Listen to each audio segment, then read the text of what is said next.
Well, hello, Riven mains and Yasuo mains alike, Way of Life Esports. I am the Nightwing, coming at you guys with another League of Legends video.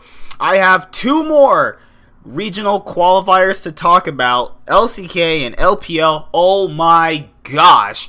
Around the world, we have been getting 5 games left and right. Sign me up. Worlds 2019 is about to be insane. I don't even know how hyped I can be for it. We have really strong teams from Europe, LCK, LPL, and maybe 2 good teams from North America, obviously going up on the world stage. We already have multiple teams qualified, some returning faces, some new faces, and this year, after all of these years, Clutch Gaming, who is going to be Dignitas next year, Dignitas has finally made Worlds. It only has been since 2013 since they've entered the league, got kicked out because of franchising, came back, and now they are going to Worlds. Yes, I repeat, Clutch Gaming, rebranded as Dignitas for next year, are going to be going to Worlds 2019. Basically, Clutch had been fighting best of 5s left and right. They took TL to 5 games. They obviously took CLG to 5 games in the 3rd place match. They took FlyQuest to 4. They took CLG to 4. Oh my god, it has been a rough road of trials and tribulations for Clutch Gaming. But today, we obviously had TSM. Now, nobody had seen TSM since Clutch had beaten them in the playoffs right before Clutch had faced TL. So we just didn't know what type of form TSM were in. We were hearing, from Demonte that TSM had canceled scrims on them, and then the coach Peter, when he did the interview with Ovally before game 1 started, he said the reason why they canceled was because they smashed Clutch in one game, and they're like, nah, we're not scrimming them. Yeah, 200 IQ, obviously. Good job, TSM. You take 1 scrim as your result to not scrim anyone. Good job. But nonetheless, game 1 starts. Game 1 actually starts off with Huni being typical Huni. Guess what he locks in? This dude locks in Pantheon. Oh my god. Locks in Pantheon. Obviously, you can kind of tell where that game went. To the dip, because they lost really bad. Also, it wasn't that bad, actually. I felt like the Pantheon pick could have worked. TSM didn't play clean in there, obviously, the first game that we saw, but it was just a little bit better. So yes, game 1, go to TSM. Game 2, you had Clutch playing the Gangplank. Gangplank has been one of their more pick champions that they win with. They win with Kiana, Rumble, Gangplank, so they get the Gangplank, and they lose again. It's literally 2-0. TSM 2-0. And then Cloud9 on Twitter, they don't curse teams, I hope not, but they're like, hey, there's no way TSM gives up a 2-0 lead. And then now, obviously at this point, nothing Clutch is doing is working. Basically, they have to go with the best of 1 mentality and obviously take it back to the drawing board, which they do. Starting off in game 3, we get pretty much a normal Clutch composition with Quinya, Ezreal, the typical Clutch comp. They actually win decently, convincingly. It's a pretty back and forth game, but overall, it was a game more of like, if Clutch made the mistakes, then that's how TSM would get in, rather than, Clutch being just outmatched by them physically and mechanically during the game. Right after that, you get to game 4. It's pretty back and forth. You'd even think that TSM were actually going to win this game 4.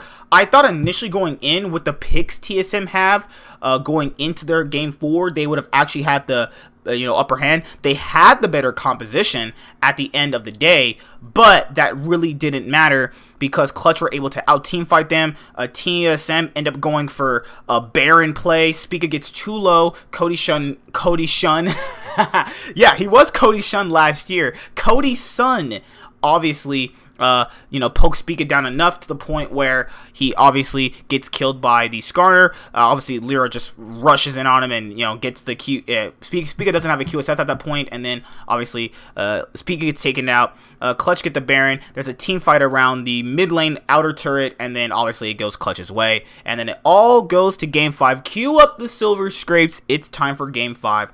Obviously, you get to the point where in the series everything's on a game of inches, and what do Clutch do? What TSM do is they first pick Skarner, and Spica had not been performing the way to which where you think he would actually pick the Skarner. You would think that he would have just went for another jungler that at least he had been doing decently on. No, they lock in Skarner Kai'Sa first rotation, and for the last rotation for Clutch, they actually lock in Kog'Maw. So the game goes on. There's not really any fights up until the Dragon Point. It's literally just 2 kills for about like 25 plus minutes, and then right after that, they have a team fight around the Baron pit, and Clutch obviously come out ahead, and then right after that, they go back to farming up a little bit more. You also have to factor in that they're taking more vision objective-based, map rotations. And then right after that, they have a fight around the Baron pit. Obviously, Demonte missed his Quenya, where he missed the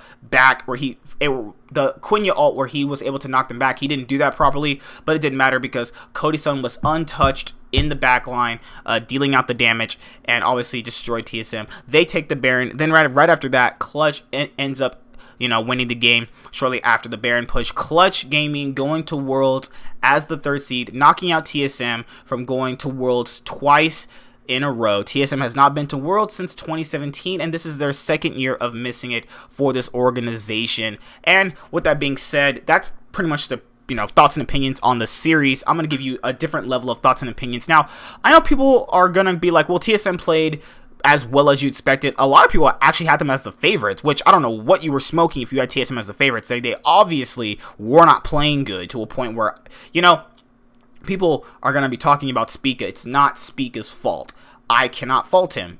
Next year, if he's on a different team, then I'll judge him off different merits, because there's no way I can expect a guy who's only played 2 best of series in his entire career against real teams. I know he's played against, academy teams, but guys, let's be honest here. This is the big league. This is a bigger league than Academy League, and that's just not gonna work, obviously. And it worked for a little bit, and TSM were up 2-0. You're thinking like, wow, they got this all back. It's coming all back together. Nope, they choose to put Broken Blade on Aatrox, where he wasn't performing very well. Bjergsen's doing that thing where he literally sits in mid and does nothing.